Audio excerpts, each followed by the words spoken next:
My name is Lila. For 20 years, Blackwood Press wasn't just a job. It was my home, my sanctuary. It was the company that allowed me to be a senior editor and a single mother.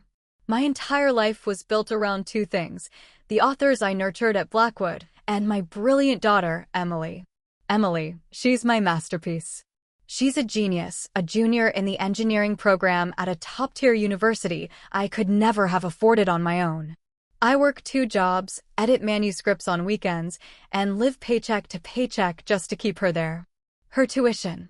It's the wolf at my door, every single semester. But she's worth it. She's my entire future. Our founder, Mr. Arthur Blackwood, understood that. He wasn't a CEO, he was a mentor. He'd find new talent, read manuscripts on his vacation, and he knew the name of every employee's child. He cared.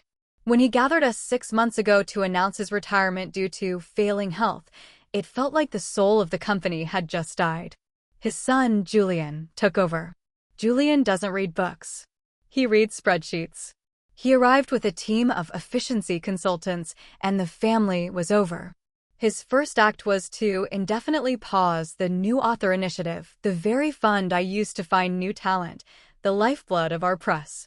His first all-staff email was about optimizing our legacy assets, which is just cold corporate speak for firing old people. I knew he was watching me. I was the old guard. I was the one who still believed in literature. He was just waiting for a reason. Last Tuesday, I gave him one. I had approved a $5,000 advance for a promising new novelist. It was a standard approval, a book I knew would be a hit. But I had missed the new, buried memo. Julian's new policy required 3 signatures for any amount over $1,000. He didn't email me. He didn't call me into his office. He waited until the 10 a.m. editorial meeting. The big one. With everyone there. Lila, he said, his voice loud, cutting through the silence. Can you explain this $5,000 advance? Is this a joke? I flushed. Julian, this is what we do. We find new voices. This author is. What we do, Lila, he snapped, is make money. This author is an unknown. This contract is a risk. And this approval, is dead weight. Just like the editor who signed it. The room was silent. I could feel every eye on me. You've been here 20 years, Lila, he said, walking around the table. You're part of the past. You're sentimental. You are holding this company back. He pointed to the door. You're fired. Clean out your desk. Now. No severance. No warning. Just humiliation. I looked at my colleagues, the people I'd worked with for decades. They all just stared at their coffee cups. I packed 20 years of my life into a single cardboard box. As I walked out of the building, I saw Julian watching me from his glass-walled office, a smug, satisfied smirk on his face. I got to my car. And only then, when I was alone, did I let myself break. It wasn't just the humiliation. It was Emily. Her tuition payment, $20,000, was due in 10 days. My final paycheck, if I ever got it, wouldn't even cover half. He didn't just fire me. He had just stolen my daughter's future. I went home. I sat on my sofa for, I don't know, hours. Just numb. The box of my office belongings sat by the door, mocking me. I looked at the calendar. 10 days. I had to make the call. My hands were shaking as I dialed the university's financial aid office. Hi, this is Lila, Emily's mother. I need to discuss a payment plan or a deferment. I've had an unexpected change in employment. The woman on the other end was polite but firm. Ma'am, as Emily is a third-year student, the payment is due on the 1st. If the balance isn't paid, she will be deregistered from her classes. Deregistered. A polite word for kicked out. Then I had to make the call that truly broke my heart. Hey, Mom. How was work? Emily's voice was so bright, so full of energy. I couldn't. Honey, I lost my job today. The silence on the other end of the line was deafening. It was 1,000 times worse than Julian shouting. Mom, she finally whispered. What about school? I don't know, baby, I said, the tears finally coming. I don't know. I'll fix it. I promise. I hung up and I sat in the dark. I was a failure.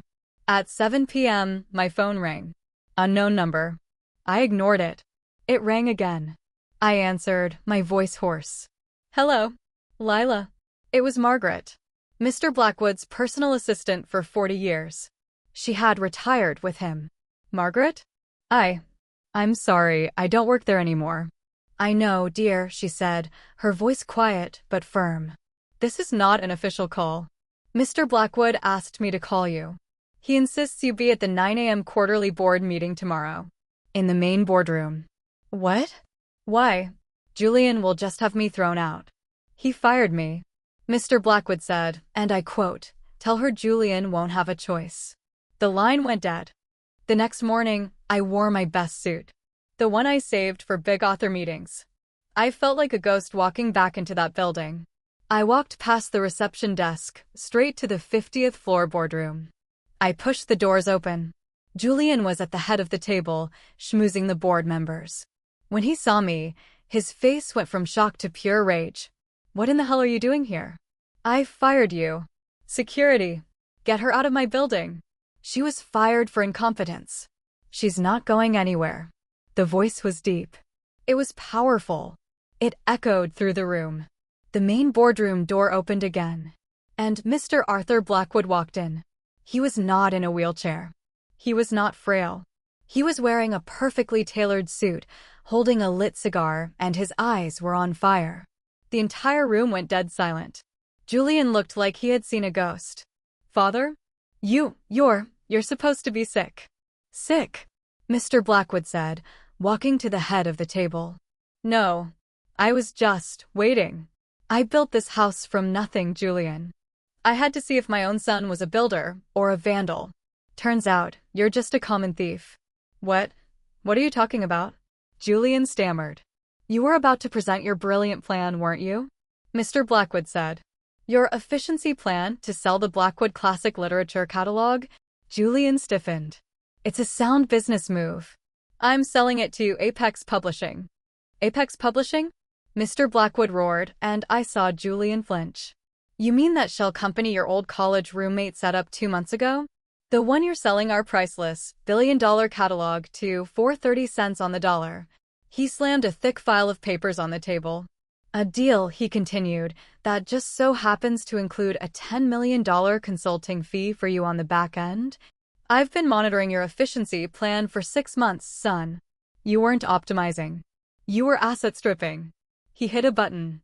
The projector lit up, showing bank transfers. Julian's emails. The whole dirty scheme. You tried to gut this company.